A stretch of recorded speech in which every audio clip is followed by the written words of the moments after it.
So यो दिन चाहिँ हो 26 डिसेम्बरको यानि कि मेरो बर्थडेको दिन। सो हेलो एभ्रिवान, नमस्ते, welcome back to my mini blog. So guys, म चाहिँ छतमा कपडाहरू जुत्ताहरू धुलाएर सुकाउनु लागि आएको थिएँ छतमा, अनि बुन्नु लागि पनि। सो फेरि यस्तो बारीमा हेर्नुहोस् न, मेरो धनिया यस्तो राम्रो भइरहेको छ होइन।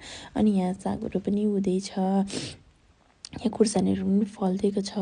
अनि मैले यो साग कतिखेप तोरिसकेर खाइसकेको छु नि त, मतलब 2-3 खेप त तोडेँ। अनि हेर्नु न, साथीले दिएको फुल पनि कस्तो मजाले फुलिरहेको छ। यहाँ आलु भइरहेको छ, फेरि यहाँ पुदिना, अनि फेरि यता चाहिँ मैले किङ चिल्ली यानि कि बुट खुर्सानी, हामीले चाहिँ बुक्सी खुर्सानी पनि भन्छौँ। अनि त्योको चाहिँ यहाँ पुली मैले दुईवटा लगाइराखेको छु होइन। यो चाहिँ ग्रो ब्याग मैले अनलाइनबाट मगाएको थिएँ नि त। अनि फेरि आजको वेदर चाहिँ यस्तो थियो, मतलब त्यो दिनको वेदर चाहिँ। अनि फेरि म चाहिँ आएँ अब चेयरमा बस्नुको लागि, अम्बक खाँदै थिएँ। यति टेस्टी थियो, मैले फर्स्ट टाइमै खाएको, पहिला चाहिँ यति बेसी खान्थेन नि त। सो फेरि यहाँ बुन्छु भनेर चाहिँ यहाँ छतमा घाम ताप्नु आएको नि त, लेकिन हावा खानु आएको जस्तै भन्छ कि हेर्नु, हावा यस्तो खतरा चल्दैछ नि। म चाहिँ घाम ताप्दै बुन्छु नि, किन घाम तापेर बसिराख्नु भनेर चाहिँ बुन्नु पनि आएको त। बुन्नु सोचेर यति ठन्डा लाग्थ्यो, म स्वेटर लगाएन कि घाममा बस्यो भने त गरम हुन्छ नि त भनेर चाहिँ एउटा च्यादर लिएर आएको थियो, सानो सल। यति ठन्डा लाग्दैछ नि, बुन्नु पनि सकेको छैन, ठन्डा लाग्दैछ होइन ओढेको। My God.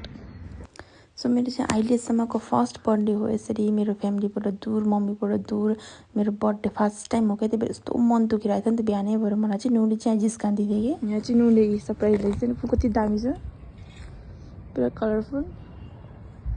मनीको वेस्ट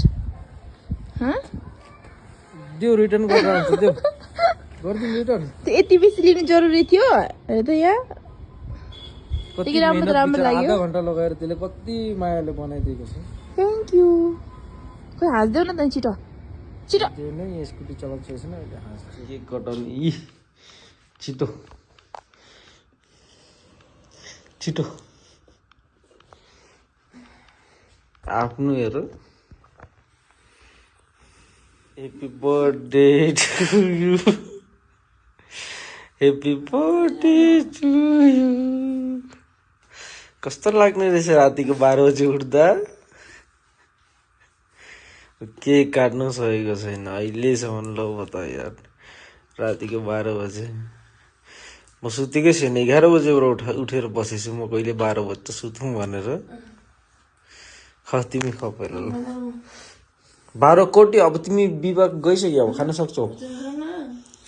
पहिला तिमी ख ल। सो त्यो भिडियो चाहिँ हो रातिको 12 बजी चाहिँ नुले मलाई केक कटाएको थियो नि त। अनि फेरि यो फुललाई चाहिँ लिएर मैले पानीमा हालिदिएँ। उसको बाद फेरि आएँ यता बोइल गरेको मासुलाई चाहिँ मैले यसो सानो सानो पिस गरेर चाहिँ हातले नि किमा गर्ने गर्छु कि, किनकि काँचो मासुलाई नि किमा गरेर स्टिममा पकाएको मलाई पाकेको जस्तो लाग्दैन कि। सो त्यही भएर चाहिँ